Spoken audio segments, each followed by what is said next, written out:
Monday. Happy Monday. How you doing, folk? I hope you're good. Right.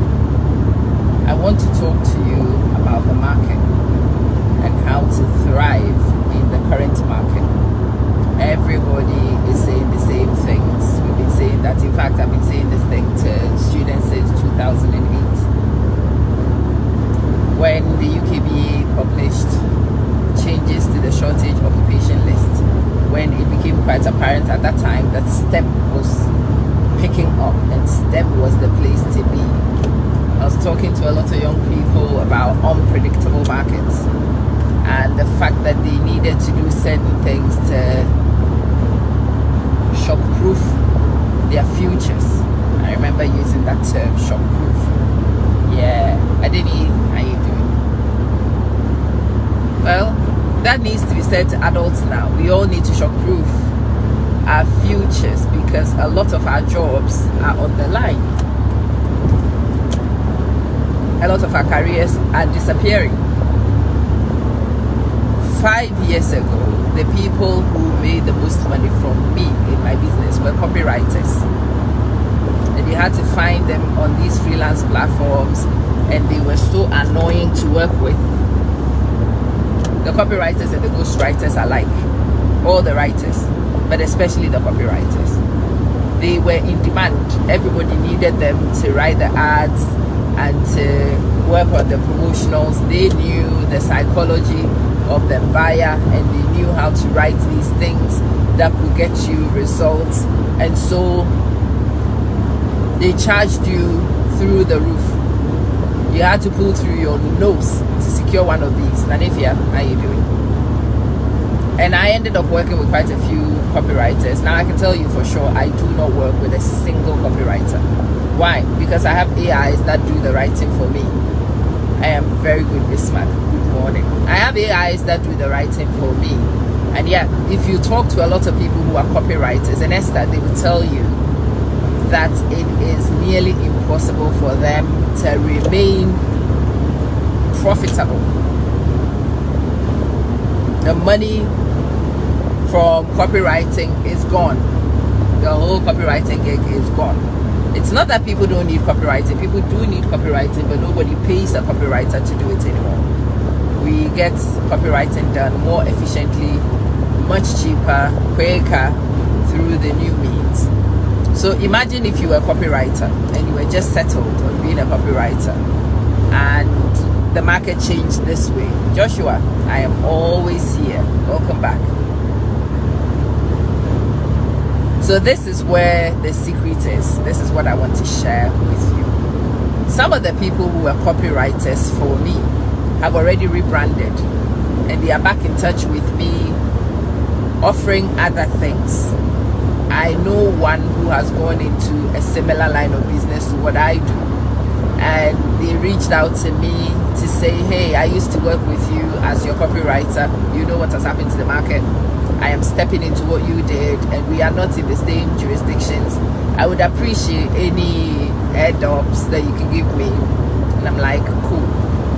But that is how you will survive. If you want to survive, you need to rebrand. And yes, the things that they used to do as copywriters had core skills. That's the thing. Some of you get so bogged down with the titles that you have, job titles, and you don't even have time to figure out your actual core skills. I get that with the teachers a lot. When I have conversations with teachers, they're like, oh yeah, I'm just a teacher.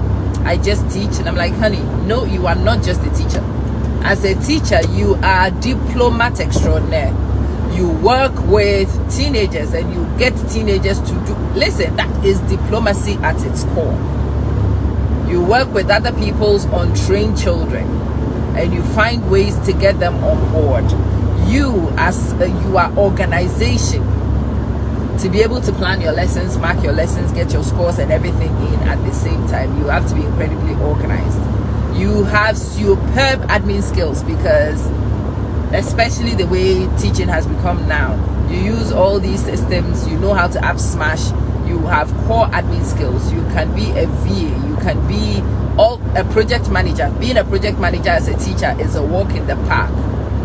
Yesterday or the day before, somebody invited me to a thing, and in that thing I figured out another thing that I am very good at: facilitation. If you asked me, I'd have told you I'm an instructional designer. Yes, as a teacher, you are a born instructional designer, but it goes beyond the instructional design. You can do incredible facilitation. You have to sit down and spend some time with yourself to identify what your actual core skills are. That knowledge is a game changer here, because it is the knowledge of your core skills that will help you reposition them and rebrand them, because you will have to rebrand and reposition. You are a good writer, and so you started as a creative writer.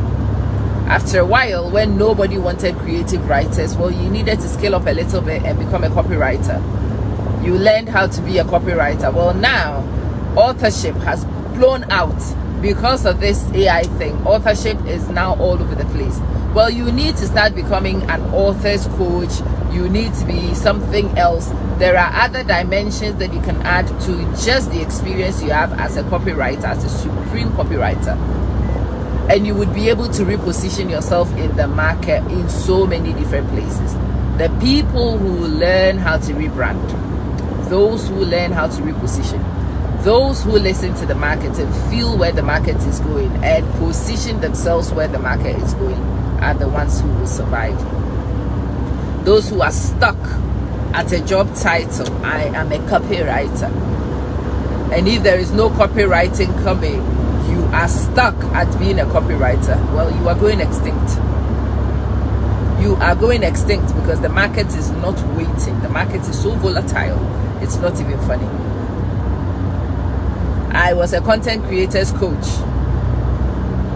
and I did a market survey and figured out that the content creation space was about to change. And when I got information that it was about to change, and that content creation itself was not going to bring the traction that it had at that time, I needed to position. So I did. I went and discovered something else. I became a SaaS entrepreneur. Why? Because that's what the market said everybody was. I was already an entrepreneur. I was already a solution provider. I had already used many solutions that frustratingly didn't work. And so I knew what people like me needed. And so I stepped in now to find solutions for people like me. And I am doing really good at it now because I have learned to bring the experiences I already had and to rebrand it. Not as a solution user anymore, but to position as a solution provider. Moving from a solution user to become a solution provider was not too difficult. It was just looking at skills that I already had, experiences I already had under my belt, and learning to position it in line with where the market was moving.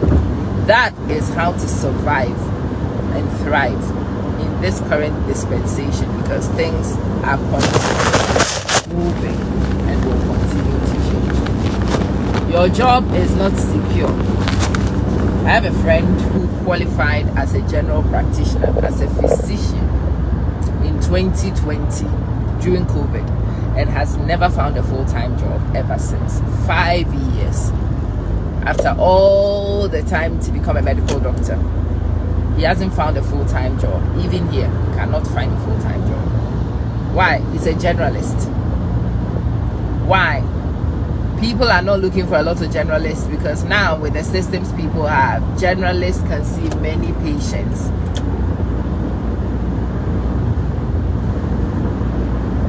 Very junior doctors are able to use AI and other resources, not just books, to offer treatments that are acceptable and actually doing very well for patients. And so nobody really needs a doctor who has been experienced for how many years. No. A warm body in the room is now good enough, even when it comes to health. And so after so many years of waiting, he's just made that decision to go back into school to do a research course and become a medical researcher, because that's where the money is at the moment. The money is in medical research. Why is the money in medical research? We are now trying to understand personalized medicines.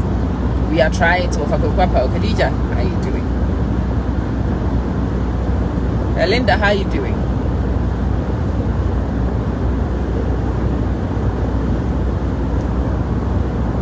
He's now stepping into medical research because that's where the money is. He's already a medical doctor, so he has the industry technocratic knowledge.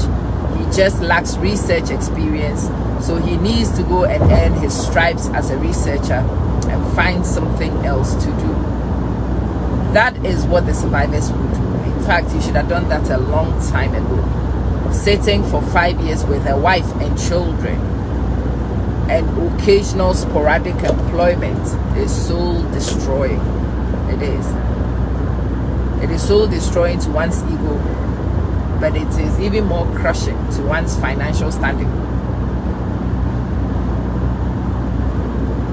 He had a consultation with a coach I worked with, and the coach really did help him. He was spiraling, and I said to him, go and see this coach. She will help you understand who you are and what skills you have. And based on who you are and what skills you have, you can look at the better places to rebrand and position. And that's what he did. That's what he did. Those of you who know the skills you bring to the table, good for you.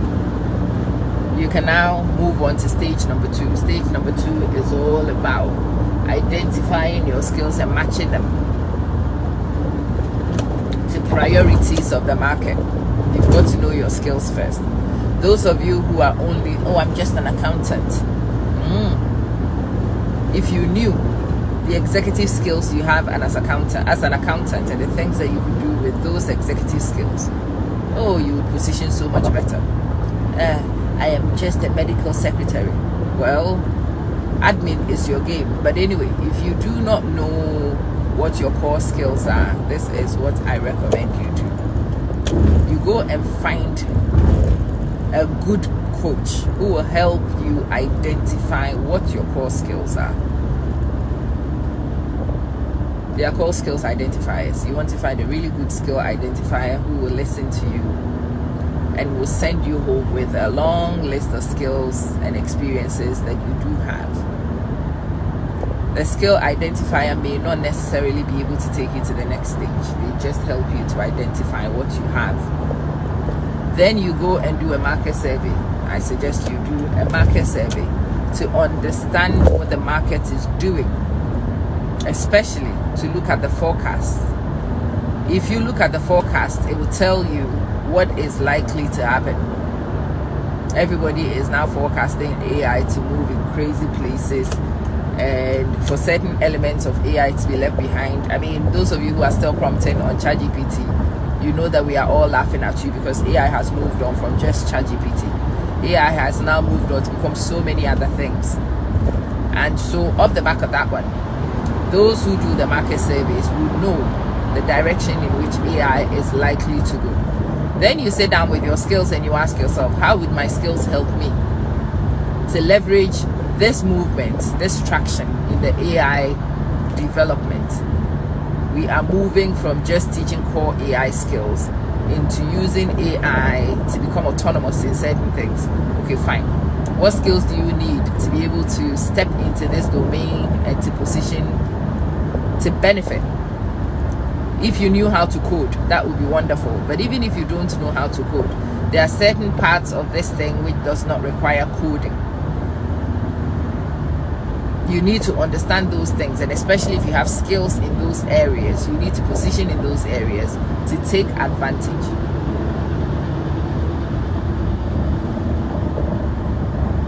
I have good admin skills. Because of the way education was, EdTech was a thing, and I had to focus on EdTech. That became my area. So technology and its use, especially its soft use, is something I am very good at, and I have a lot of experience in. I have figured out how to design a lot of things, especially in the dark days where we designed PowerPoint from scratch. I am very good with color combinations. I can tell you which things students can see on the board, which colors do not work, and so on. I need to sit down and recognize all these things and figure out that in the development of these AI tools, in the establishment of the things that AI will need to establish. We will need people who would be able to do that. I might not be able to write the code, but I can be a reviewer for those who create the products, and I have been a product reviewer for a long time. Yeah, as a teacher, you were a born product reviewer, especially if you position in reviewing products, edtech products. And sometimes when you are a product reviewer, these people let you see what is to come. They give you a sneak peek. Sometimes they let you do beta tests. And as you do these beta tests and you have your sneak peeks, these all inform your knowledge of what is to come and the directions in which things are likely to move. And once you get information at your fingertips, you will be smart to use that information to position your skills to benefit. Step number 1, know thyself. Cheryl, good morning. Know thyself. Don't know yourself in only headlines. I am a teacher. I am a law. No. Know thyself in depth. Know thyself. And be able to give a list of the skills that you have, core skills that you have. Not just in the name of a title, a job title. No. Be clear of what skills that job title has honed for you. Be clear of what you bring to the table after years of being a housewife. Yeah, after years of being a housewife, being a homemaker, goodness gracious me. Oof. You are a personal assistant extraordinaire. You know how to step back and to predict the needs of others and to meet the needs before the need is even anticipated. I see a lot of wives, especially the stay-at-homes. They know when their husband needs coffee and they can predict it and bring it. You are a personal assistant extraordinaire. You can actually step into a job place like that and be a CEO's personal assistant, executive assistant. Before he arrives, his desk will be clean. You've been doing it for your husband for years. You know how to receive him with his briefcase and to set up this, and you can do that. You are an experienced personal assistant. No, you're not just a housewife. You just didn't know these skills, and that's why you sit there and call yourself just a housewife, and you do not put yourself, I have been at home.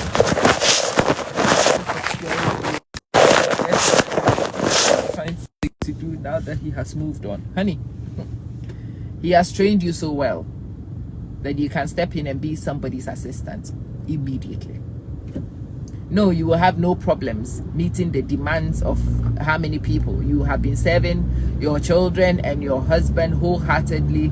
You know how to put yourself behind and put other people before and to meet their needs, yeah? You know how to read your husband's face and know when he's getting upset. Yeah, that's amazing. It will help you really well as an executive assistant. And the good thing here is that you will be paid.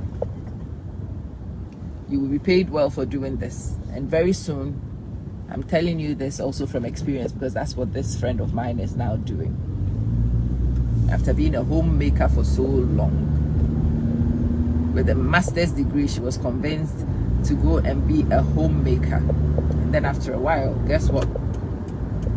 The bugger decided that the children are now grown.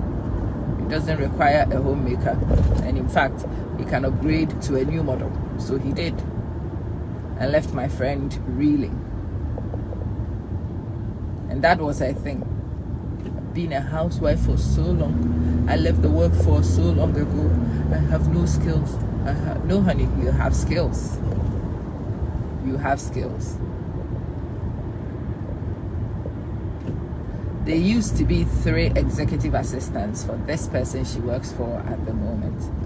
He has thinned down to just her. That's how efficient she is. She knows his calendar. She knows when he's traveling. She does the booking because she was always doing these things for her husband and for the kids. She's able to review reports when they come. She does proofreading because she's been doing it for years for her husband. But yeah, she had never thought that she was a good proofreader. But she's a great proofreader. If you know the skills you bring, you might be in with a chance to survive. If you don't know the skills you bring to the table, you will undervalue yourself. You will underposition. If you are only used to being positioned in particular places, when the environment changes and those places are unavailable, you will be lost. But you shouldn't be. You shouldn't be. Because the environment does not disappear, it just transforms. It moves from one thing to another. Those who are smart simply rebrand and reposition, and they do well. Melrose, good morning. So I'm asking you to be smart and know yourself, to understand what you can do. I was talking to a teacher friend of mine about instructional design. Well, that requires a fancy degree. Yeah, teaching certificate. Your teaching certificate is your proof that you do know instructional design. You have been designing instruction from curriculum documents since you qualified, and you know how to read curriculum documents, and you do know how to convert it into lessons that allow students to learn in order to be able to meet assessment objectives, and you have great exam track record. Honey, you are instructional design. You are an instructional designer extraordinaire. And she's like, what? I've never thought of it that way. Yeah, that's what happens to a lot of us. We take a title teacher and we leave it. Don't do that. Take your title teacher and go find out what that actually means in terms of skills. What are you? Nurse. Go and sit down, spend a bit of time with those who know, and even these AIs will help you. Go to sit in your usual ChatGPT and say to them, I am a nurse. I have been doing it for 12 years. I have worked in mental health. I have worked in da-da-da. I have worked in da-da-da. Can you give me a list of 25 skills that I have? And it will give you your skills.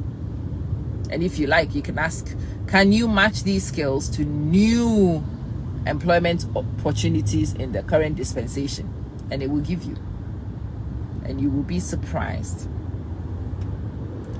There are friends of mine who have now left their teaching jobs and they are now freelancers.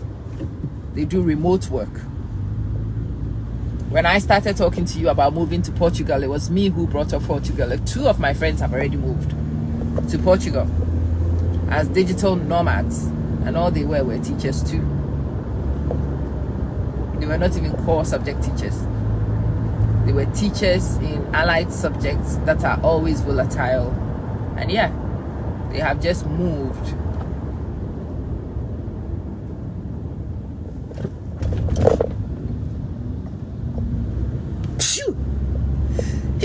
Excuse me. They now work for these edtech companies. One of them is a content writer, the other one is an instructional designer, and they work for the same company, and they've just moved themselves to go live in Portugal as digital nomads. Amazing. When they told me, I was like, some of you execute on some of my talks. I was the one who said I was moving to Portugal. I've not even got around to moving to Portugal. I wanted to be the digital nomad. I did. I discussed the digital nomad visa here briefly. One of them heard that, picked it up, went and explored it, told their friend, and now look, boom, they live where I want to be. And yeah, that's all they are, teachers. One is a content writer. The other one is an instructional designer.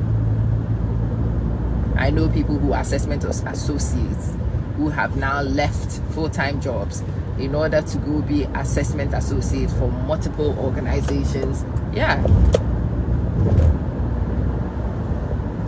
Maybe the old jobs don't exist. The job titles have changed.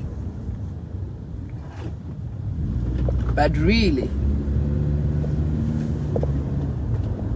we are no longer called teachers, we are called instructors. Well, whatever. But what we do hasn't changed.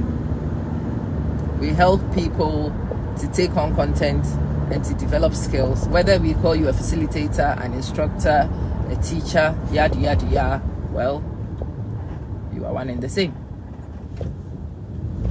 You are one and the same. And if you knew that you were not just a teacher, that all you did was the core skill of being capable of translating documents and helping to create instructional sequences that allow people to demonstrate assessment objectives, then the name will not matter. If somebody was looking for a facilitator, you would know that you are qualified. If somebody was looking for an instructor, you would know you are qualified. But because a lot of us dwell on just the title teacher and not on the skills and not on the capacities, even things that you are well experienced to do, you will shortchange yourselves on.